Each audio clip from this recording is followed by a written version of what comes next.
লন্ডনে যারা 2025 সালের সেপ্টেম্বর থেকে পড়াশোনার জন্য আসতে যাচ্ছেন তাদের সবচেয়ে একটি বড় মাথা ব্যথার বিষয় হচ্ছে যে এখানে জব অ্যাভেলেবেল কিনা বা হচ্ছে এই ধরনের বিভিন্ন কোশ্চেন থাকে। তো তাদের এই বিষয়টা সহজ করে বলি।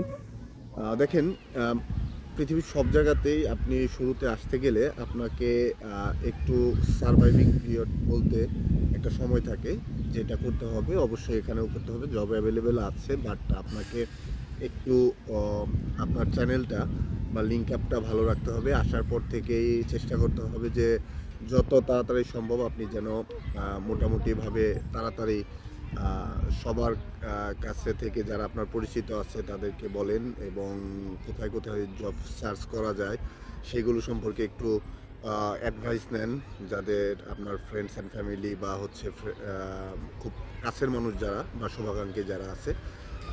এবং সবচেয়ে বড় বিষয় হচ্ছে আপনারা যদি একটু ব্যাকআপ নিয়ে আসেন ভালো মতো দেশ থেকে, তাহলে আপনার জন্য আর কি এখানে সারভাইভ করতে খুব সহজ হবে, এবং আপনি আশা করা যায় 1-2 মাসের ভিতরে কোনো না কোনো পার্ট টাইম জব বা হচ্ছে এনআই জব যেটাই বলেন আপনি পেয়ে যাবেন আশা করি। তো এই ছিল আজকে ভিডিওটি ভালো লাগলে ফাইন্ড উইথ শাহিন চ্যানেলটি সাবস্ক্রাইব করুন।